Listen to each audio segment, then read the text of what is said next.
Okay, we're here with our October Cellar Series selections. So let's take a look. We've got 6 new bottles that we're pretty excited about. Kind of same idea, kind of a range of wines from around the world. 3 different whites, 3 different reds, kind of mostly old world at this rate. We do have a wine from Oregon that we're pretty excited about, which we'll talk about as we go through. They're 20% off as per usual, so the final cost for this is about $139.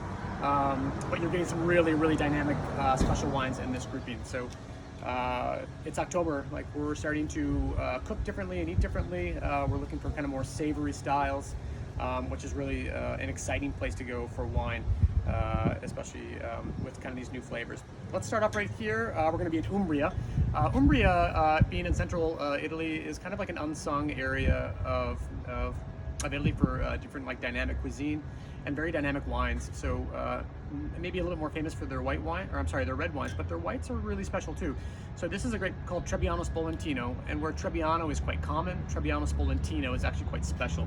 So this is from Filippo Antonelli, and Antonelli is a very organically minded farmer.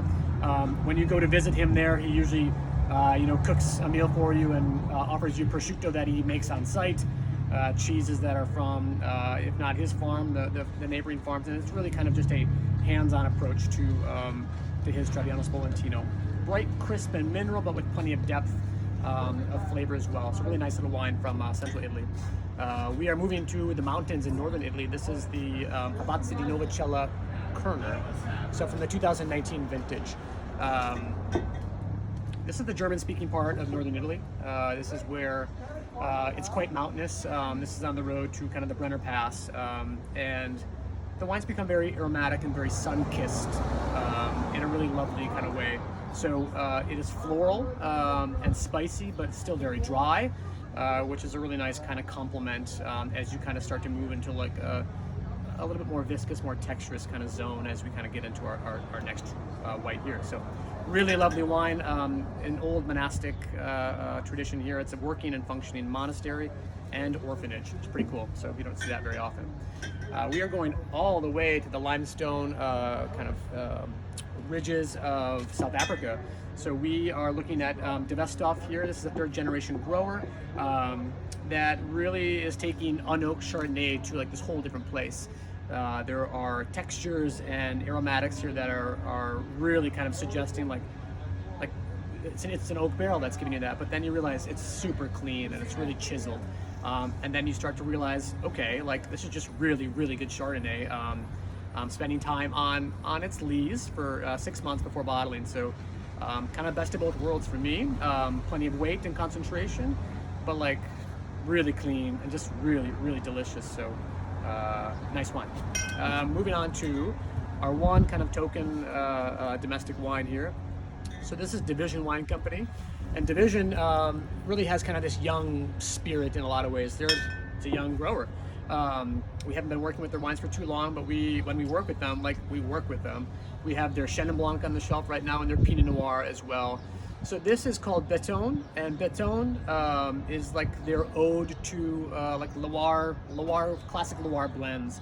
So this is a blend of gosh, it's like kind of the kitchen sink. Cabernet Franc, Pinot Noir, Gamay, and Côte. And Côte is the local understanding of Malbec. It's all fermented and aged in concrete, so it has this really fresh black fruit and brambly kind of spice, all while being kind of this cool black fruit. I always think of these wines kind of like black marble. They're very chiseled and fine, but it's really fresh black fruit. Really fun stuff out of Oregon. The last 2 wines are kind of similar story, but we're going to start with Signoro di Bithynia, a wine that is it's kind of like a new producer that is making really, really old school Rioja. So the story goes that Pedro Bithynia was working for La Rioja Alta, one of the great producers, traditional producers in the region, for years, for many, many years. So he knew all of the best vineyards. In fact, he owned 20 acres of the best, 20 hectares of the best vineyards. And finally in 2002, he just said, you know what, like I can kind of do this better, and he did.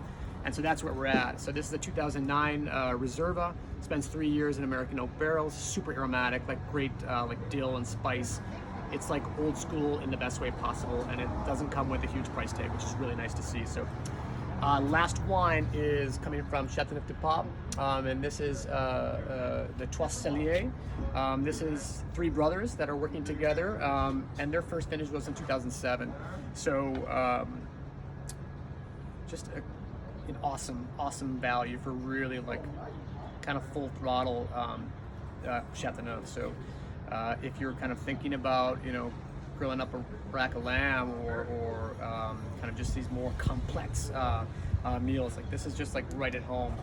Again, like full body and spicy Grenache, but just really pretty wine. It's the type of Châteauneuf that I really like. Wines with finesse, but like aren't wimpy. So this is October. This is your Cellar series that I'm super excited about. I think we have another really killer lineup here. They will be available tomorrow afternoon. Give us a call at the shop, direct message us, or reach out by email. Thanks again, guys.